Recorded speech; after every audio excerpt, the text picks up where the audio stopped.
Muy bien, jóvenes, comentarios hasta el momento, preguntas.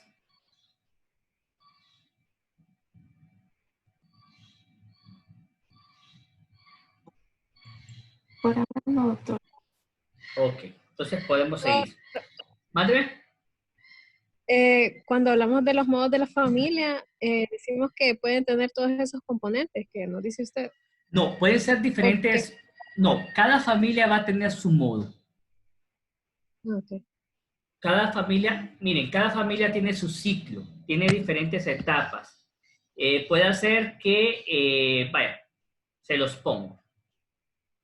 Mis abuelos, cuando criaron a mis papás, o a uno de mis papás, obviamente, cuando criaron a mi papá o criaron a mi mamá, eran bien rígidos, bien sumamente rígidos.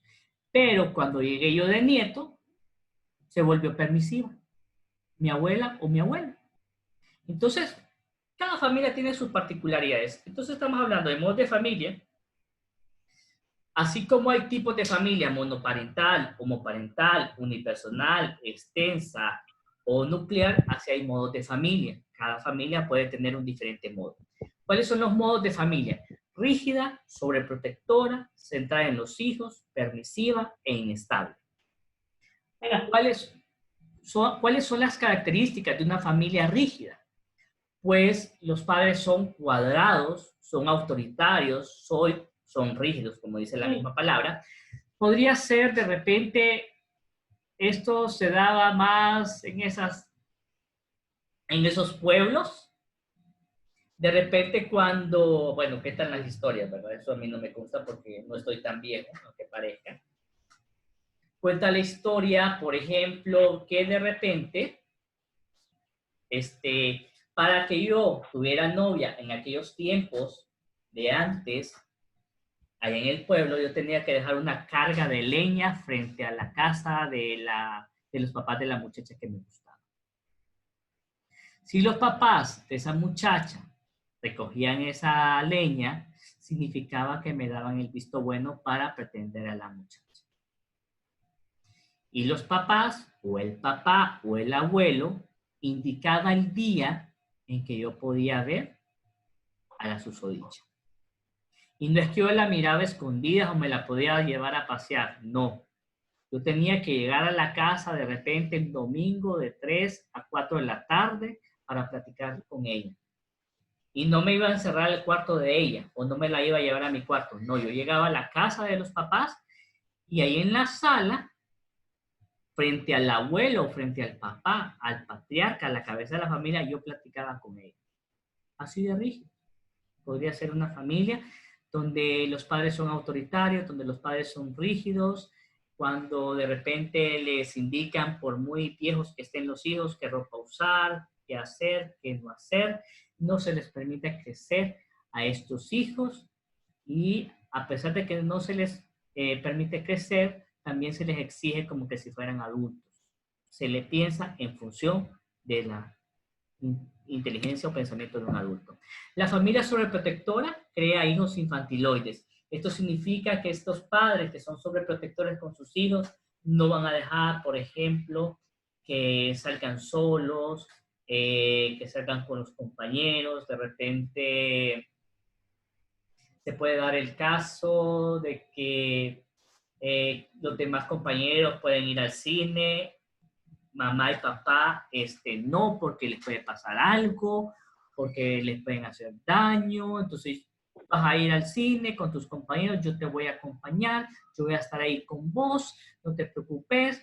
Pero eso es como que meten a los hijos dentro de una burbujita y no pueden hacerle ningún daño porque yo los protejo. Esa es la familia sobreprotectora. Centrada en los hijos, aquí lamentablemente no hay pareja. Aquí lamentablemente no hay pareja. Aquí todo el tema de esta familia es en función a los hijos. De repente, yo soy el papá de Ada. Entonces, la mamá de Ada y yo, que soy su papá, vamos a ajustar aniversario Entonces vamos a hacer un viaje, vamos a hacerlo a Telamat. Va a ser nuestra segunda luna de miel, pero me voy a llevar a Ada y a todos los hijos. Ok, mira, fíjate que tenemos que ir a recoger notas. O sea, todas las conversaciones que tienen estos padres es en función de que hay que recoger notas de los hijos, de que hay que comprarle tal cosa a los hijos, es que el hijo está enfermo. Y no hay temas en pareja. No hay un día que no salgan solos, no hay un día que vayan al cine, no hay un día que coman juntos como pareja, sino que todo es en función de los hijos. Esa es una familia centrada en los hijos, no hay más. Como padres son buenísimos, pero como pareja son un desastre. La familia permisiva, la particularidad de la familia permisiva es que hay falta de disciplina, no hay límites claros ni jerarquía. Aquí no se sabe quién es el padre, quién es el hijo, porque el papá y la mamá probablemente vienen de un hogar rígido, entonces ellos no quieren hacer así como los abuelos que fueron muy cuadrados, sino que dejan al hijo hacer lo que ellos quieren. Entonces, eso tampoco es sano, es un peligro, porque no hay límites en estos muchachos, no les enseñan a respetar. Y la familia inestable, pues es una familia que lamentablemente hay una inestabilidad parental, ahí nadie se escucha, ahí nadie se respeta, no se sabe quién es el papá, quién es el hijo, se tratan de una forma inapropiada, se gritan, se empujan, se escapan de golpear. Entonces hay una confusión dentro de esos hogares. Los hijos se crean inseguros, crecen con inseguridades, con miedo y con mucho rencor hacia sus padres. Esos son los modos de familia. Cada una de las familias tiene su forma de ser y a medida que van evolucionando, que van pasando los ciclos, puede hacer que vayan cambiando de un modo a otro. Pero en esencia mantienen ciertas características de una estructura o de un modo básico. Muy bien. ¿Preguntas hasta acá, jóvenes?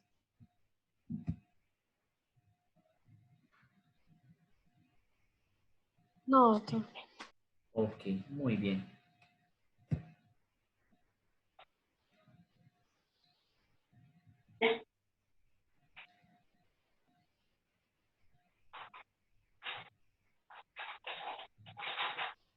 Características de una familia con salud mental, y esto es lo que aspiraríamos todos, ustedes y yo.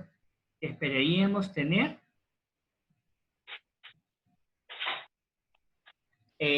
una familia. ¿Cuál es la familia que me gustaría que ustedes cuando decidan casarse y tener hijos, quisiera que ustedes me contaran que tienen una familia con salud mental? Esto quiere decir que la familia tiene sus grupos distinguibles y funcionales. Muy bien. La relación que existe o que debería de existir entre la pareja dentro de la familia debe ser una relación horizontal, de tú a tú. La relación que debe existir entre los padres y sus hijos es una relación vertical. Esto significa que está bien claro, una familia con salud mental, desde lejos se mira quiénes son los padres y quiénes son los hijos, sus grupos distinguibles y funcionales. Hay límites claros y flexibles, y lo importante aquí es que estos padres tengan el mismo nivel de jerarquía o el mismo nivel de autoridad.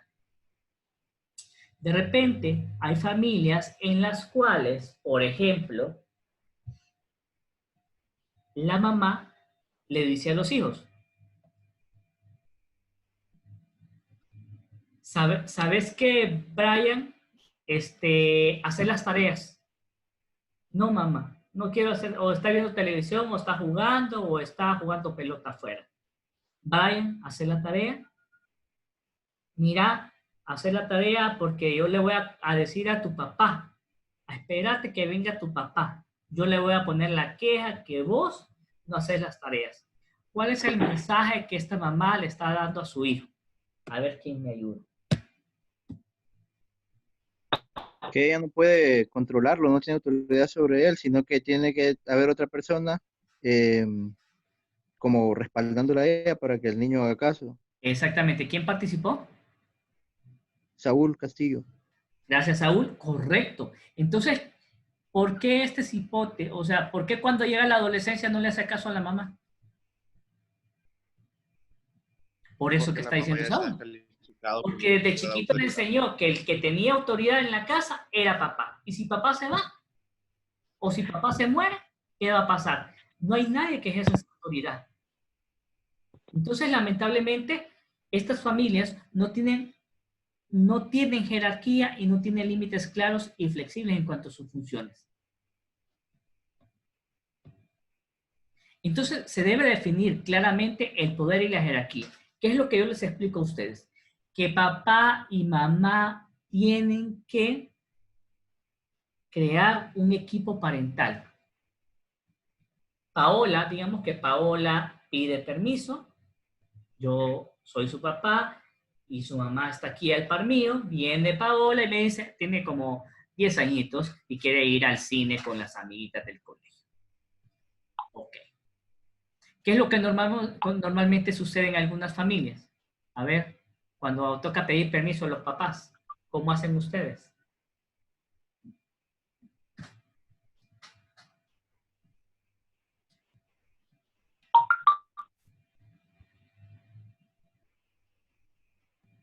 Nos portamos bien y empezamos a hacer todas las tareas.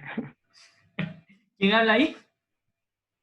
Julio, Julio, ajá, ya te vamos conociendo, Julio. Ok. ¿Quién más?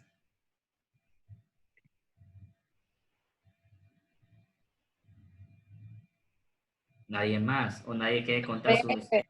¿Ah? Tal vez ir con otra persona de confianza para los padres, para que digan, Interceda. va. Ok, Ajá. y a usted, pues Giselle, muy bien, vamos a ver cómo puede ser la cuestión.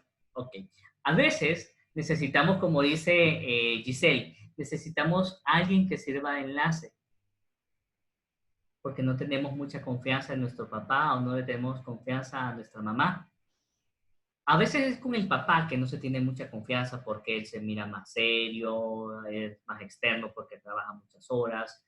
Entonces venimos y le decimos a la mamá, mami, deme permiso para ir al cine con fulanito, con sutanito. Ay, hija, tiene 10 años la hija, pues. No, pero es que yo no sé. Primero pregúntele a su papá. No, mamá, mire. Entonces, algunas veces, entonces viene la mamá y se va a hablar al papá y después viene la mamá. Sí, dice tu papá que puedes ir. Entonces, andate. Bien, pero puede hacer que este cipote sea lana. Viene y le dice a la mamá, mamá, ¿puedo ir a la casa de fulanito? ¿Puedo ir al cine con sutanitos? No, yo no sé, dígale a su papá. Bien. Papá, fíjese que necesito permiso para ir a jugar pelota o para ir al cine con los fulanitos. ¿Y qué dijo su mamá? Ah, no, que sí. Ah, bueno. Si tu mamá dijo que sí, andate. Pero tal vez ninguno de los dos le ha dado permiso, pero el cipote se la aprende a jugar. Entonces ya cuando empiecen a buscar a Julio, cuando empiecen a buscar a José Luis, no está, y ahí se dan cuenta que les jugó la vuelta porque utilizó la información a su conveniencia. ¿Por qué? Porque no se define claramente el poder y la jerarquía.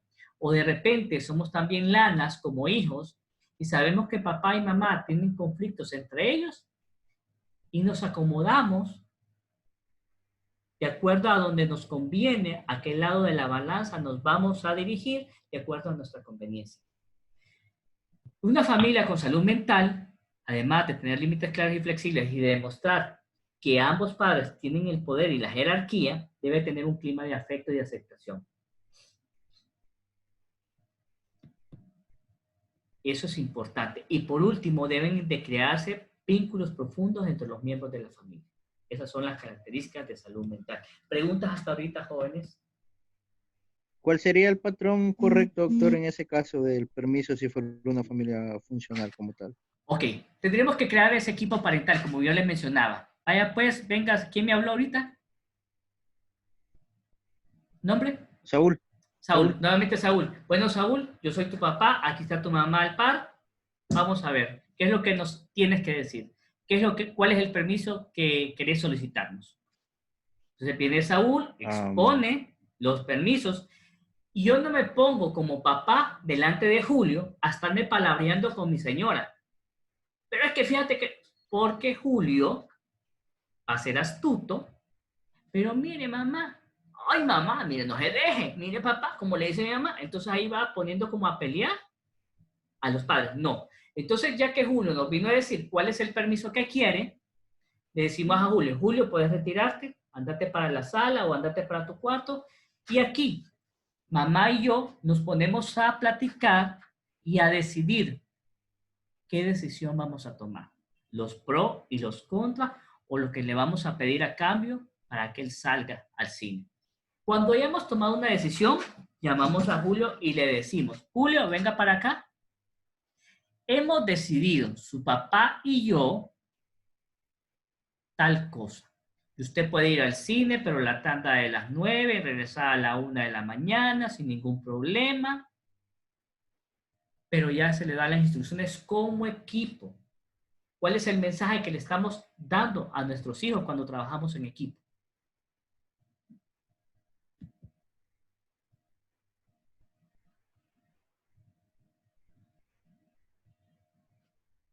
Em, Que los dos tienen la misma autoridad, que los dos mandan. Correcto. Y que, que al momento de pedir un permiso o hacer una solicitud o aclarar una cuestión, los dos toman decisiones. Entonces, así estamos dándole un buen ejemplo a nuestros hijos y así no nos limitamos. Pero de repente cuando yo como padre, delante de mis hijos le digo, ay mujer, cállate, si vos sos una tonta, vos no sabes nada. O nosotros los hombres somos los que mandamos. Entonces, ¿cuál es el mensaje que le estamos dando a nuestras hijas o a nuestros hijos? Totalmente diferente, tergiversado. Entonces, algo así. ¿Quedamos claros con esto? Sí, doctor, gracias. Sí. Ok, muy bien.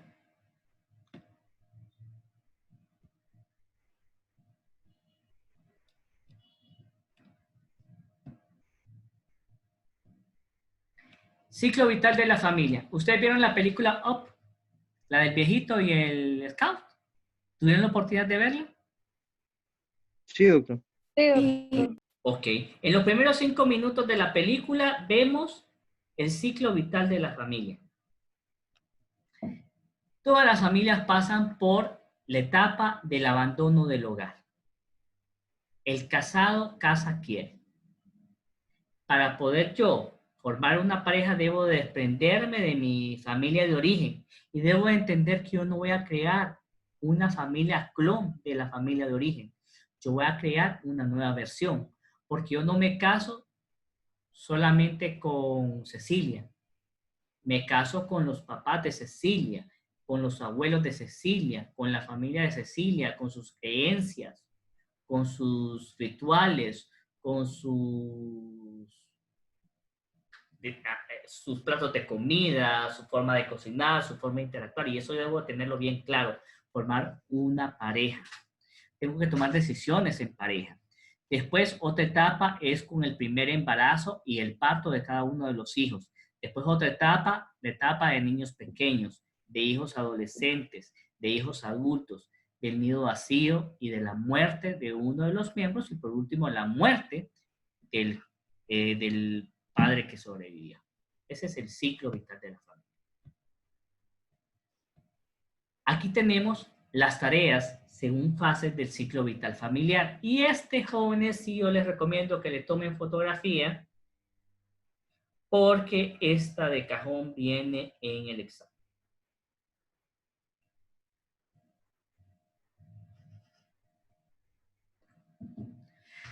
Por ejemplo, para el abandono del hogar, las tareas que toda familia debe de realizar es diferenciarse de su familia de origen, desarrollar un desarrollo personal de las relaciones y establecerme en un trabajo. Para formar una pareja debo comprometerme para comenzar esa relación. Redefinir las relaciones con la familia extensa, incluyendo la pareja. En la etapa de embarazo y parto, debo darle cabida al niño en la familia. Y debo de seguir siendo padre mientras sigo siendo pareja. Van a haber salidas con nuestros hijos y van a haber salidas con mi esposa o con mi esposo en pareja. La familia con niños pequeños, tenemos que formar ese equipo parental que les estoy mencionando y aprender a negociar las relaciones con la familia extensa, hasta dónde mi mamá y mi suegra van a invadir en la crianza de mis hijos, hasta dónde va a ser permitido y hasta dónde no. Y eso lo tengo que establecer previamente, porque mi mamá y mi suegra no me pueden desautorizar delante de mis hijos. Y eso lo tengo que tener bien claro desde el principio y tenérselo claros a ellos, a ellas. Por muy abuela que sea, la función de las abuelas sí es alcahuetear, pero saber cuál es el límite.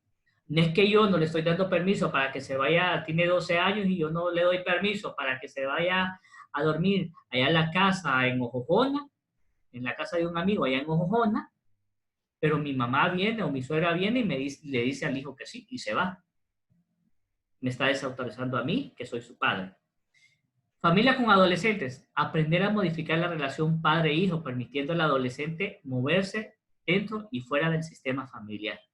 Y ahí, en la adolescencia, sí te va a aprender muchas cosas que tal vez yo no le enseñé. En la adolescencia va a cambiar de religión, a cambiar de equipo de fútbol, a cambiar de ideología política, a tantas cosas que pueden suceder en la adolescencia. En la etapa de vida adulta, ¿cuáles las tareas que debo de ejercer según el ciclo vital? Reenfocarme en los asuntos maritales y profesionales, afrontar las incapacidades y muertes de los abuelos y afrontar su propio envejecimiento y la mortalidad de mis seres queridos y de mi misma persona, pues, darme cuenta que ya estoy viejo. Contracción de la familia, a pesar de que los hijos se van, tratar de mantener esa pareja unida, mantener el funcionamiento a pesar del declive psicológico que da el que los hijos se vayan de la casa y la muerte y duelo de los padres. Afrontar la pérdida del esposo, de los hermanos y los semejantes y prepararse para su propia muerte. Estas son las tareas según fases de ciclo vital. Hay crisis vitales dentro de la familia. Hay crisis evolutivas que se esperan y están de acuerdo al ciclo vital de la familia, como por ejemplo, una crisis vital es cuando yo me separo de mi familia de origen. Una crisis vital puede ser la crisis evolutiva, puede ser, por ejemplo, prepararme para el matrimonio, que me va a dar ansiedad, el primer embarazo, el parto, el primer día de escuela. Cuando mis hijos se van de la casa, es una crisis evolutiva porque se espera de toda esta familia esta etapa. Una crisis inesperada podría ser que yo me case y dentro de 3 meses quede viudo. Eso no me lo esperaba. O que mi esposa salga embarazada y que ese embarazo termine en aborto. O que termine con un niño muerto. O que yo saque una casa y que esa casa la termine perdiendo porque me dejaron de pagar en el trabajo. Hay 5 áreas de actividad en la tarea de salud que realiza una familia cotidianamente. Es otra pregunta fija de examen. La primera tarea de la familia en temas de salud es proporcionar salud. Y eso es lo que hacen. Ya sea con test, ya sea con un acetaminofén, ya sea con llevarme al doctor, mi familia me proporciona salud. La familia enseña sobre salud y enfermedad. Esto me enseña a lavarme los dientes 3 veces al día, a lavarme las manos durante 20 segundos, antes y después de ir al baño, antes de comer, etcétera, etcétera. Cuidar a los enfermos es otra función de la familia. En este momento de su etapa, probablemente sus papás los siguen cuidando ustedes cuando se enferman. En mi etapa, a mis 41 años, soy yo el que cuida a mi vieja, que es la única que me sobrevive. Mediar la ayuda profesional, así como ustedes le preguntan con quién matriculo tal clase, con quién matriculo tal práctica. De esta misma manera puedo orientar yo a un familiar a qué especialista ir o con qué especialista tengo que atenderme cierta enfermedad. Hacer frente a la crisis es importante también.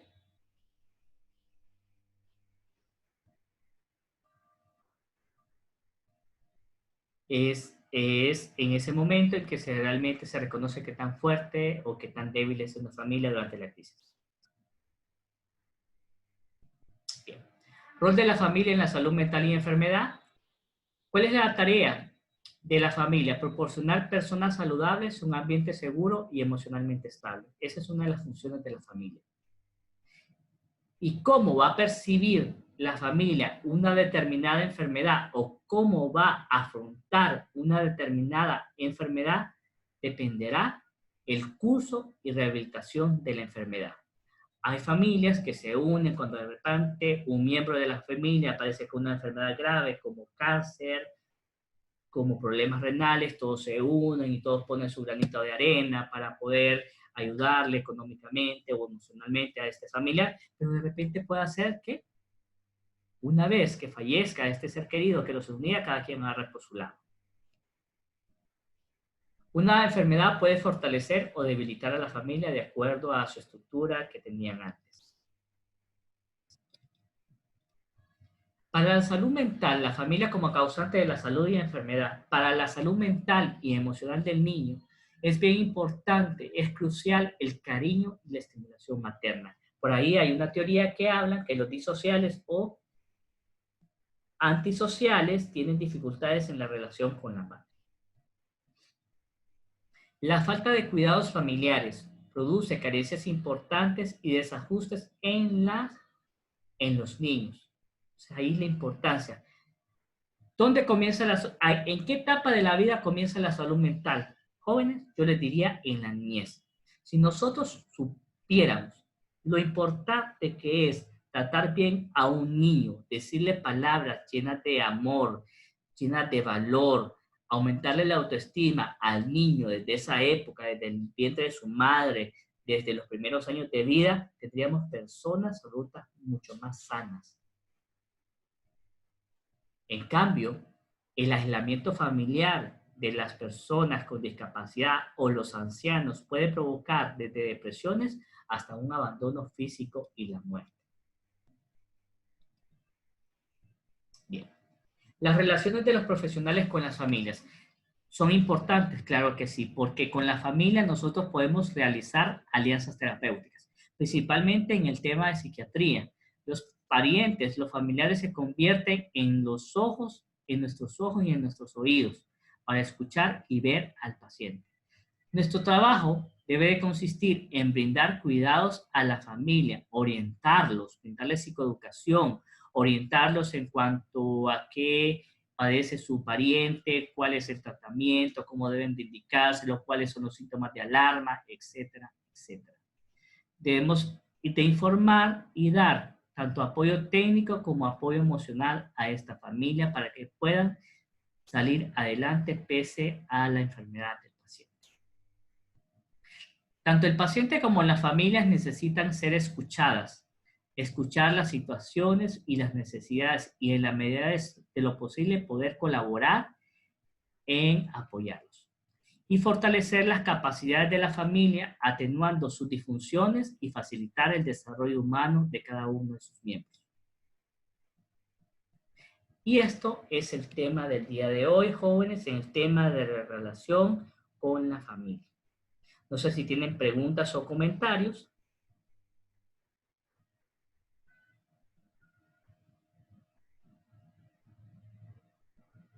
Doctor, en el caso de que el núcleo familiar se vea afectado, por ejemplo, en la muerte de uno de los padres, a edades tempranas de los niños, ¿ahí qué conductas se pueden tomar como para, no sé, como facilitar el proceso en los niños?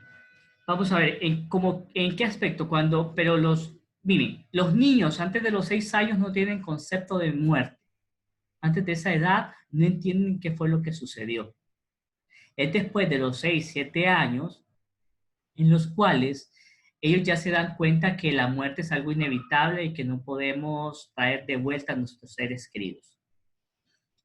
En la medida de lo posible, hablar con ellos sinceramente qué fue lo que sucedió con ese papá o con esa mamá.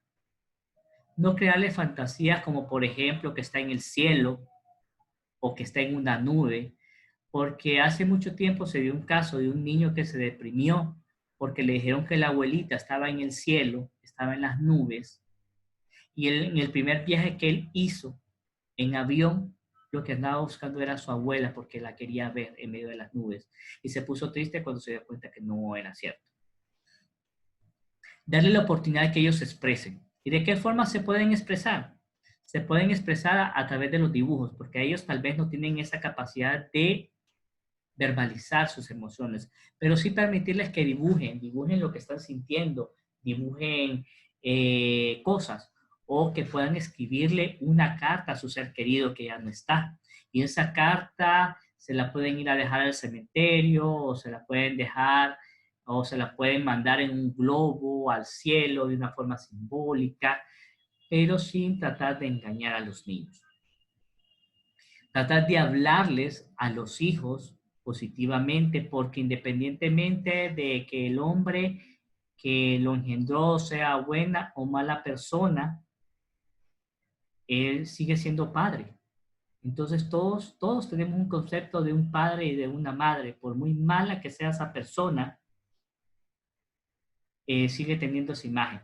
Casualmente creo que ayer uno de los pacientes me dice, después de un año de fallecida la mamá, doctor, todo aquel resentimiento y todo rencor que yo sentía por mi mamá ya desapareció y ahora la miro con tanto amor, con tanta ternura y le extraño más.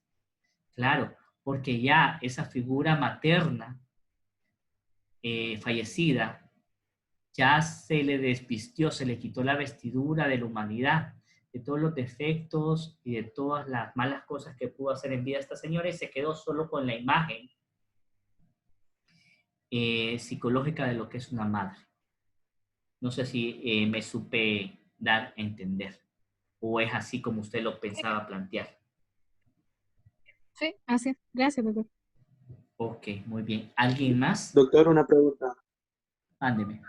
Doctor, Sí, dígame. eh, eh, digamos, yo siempre he entendido que, bueno, como usted lo mencionó, que la familia es la primera sociedad que tenemos, ¿no? Y que nos prepara para una futura sociedad. ¿Qué tan determinante puede ser para un adulto la familia, el entorno familiar en el que creció?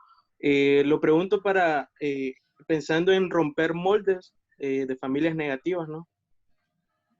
Correcto. Definitivamente es bastante importante y eso es lo que yo les trato de transmitir en esta clase. Obviamente es una clase didáctica para la vida profesional, pero también yo les pongo esto de las heridas del alma porque esto es algo real. No sé si alguno de ustedes se identificó con alguna de esas heridas o les evocó la historia de algún conocido, de algún amigo, de un familiar. Es hacerlo consciente para que no cometamos los mismos errores. Y si nosotros estamos con un resentimiento o con un rencor provocado por nuestra familia de origen, tratar de resolverlo ahorita de adultos. ¿Para qué? Para que nosotros no repitamos ese patrón con nuestros hijos o con con nuestros sobrinos o con nuestros seres queridos que van a depender de nosotros. La forma en que nosotros vemos temas tan comunes como la relación de pareja, como yo veo que mi papá y mi mamá se llevan, así voy a pensar yo que son todas las parejas. Si yo miro que mi mamá le grita a mi papá y que mi papá golpea a mi mamá, entonces yo voy a pensar que eso es normal. Y cuando yo tenga novia o cuando yo tenga esposa, yo voy a hacer lo mismo. Entonces, es darse cuenta de los errores que tal vez nuestra familia de origen ha cometido para no seguirlos cometiendo, para cortar esa cadena y tratar de enmendar las cosas. Pero reconocer que los primeros 5 años de vida de cada persona son, pero importantes. Todo lo que quede grabado en esos primeros 5 años de vida van a determinar tanto lo que hagamos conscientemente como aquello que hagamos de forma inconsciente. Elección de pareja, elección de carrera, cómo nos sentimos con nuestro jefe, con el jefe de sala, con los especialistas. A veces yo puedo sentir que el especialista, inconscientemente, el especialista me recuerda a mi papá, yo tuve una mala relación con mi papá y le tenía miedo a mi papá, yo le voy a tener miedo a ese especialista. O yo tuve una buena relación con mi papá y yo me llevo súper bien con mi especialista porque me recuerda mucho a él. Y me pueden preguntar mis compañeros, pues, ¿y cómo te llevas vos con ese doctor? Si, no sé, a mí me cayó bien y yo le caí bien a él. Por esa dinámica. Esas se llaman relaciones objetales. Las relaciones objetales se dan en los primeros 5 años de vida de cada ser humano. Y eso va a determinar la forma en que nos vamos a llevar con esta población. De ahí la importancia de tener esto consciente para no seguir cometiendo los mismos errores de nuestras familias y crear una generación mucho más sana, mucho más productiva, sin menos temores. Gracias, doctor. ¿Dele? ¿Alguien más?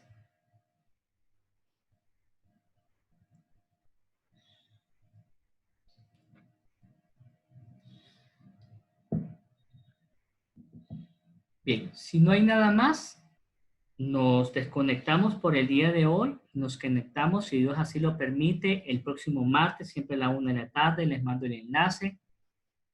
Quiero pedirles, por favor, que se cuiden mucho, cuiden a sus familiares, oriéntenlos en cómo utilizar la mascarilla, en cómo la importancia de las medidas de distanciamiento social, las medidas de bioseguridad, de lavado de manos, para que no nos contagiemos ni que se contagien nuestros seres queridos. Protejamos a nuestros adultos mayores y protejamos también a todos aquellos pacientes con comorbilidades y factores de riesgo para desarrollar una infección más severa de este virus.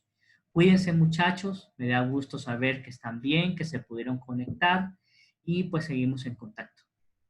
Por favor, se agregan al Classroom, que ahí están las presentaciones ya subidas, para que puedan seguir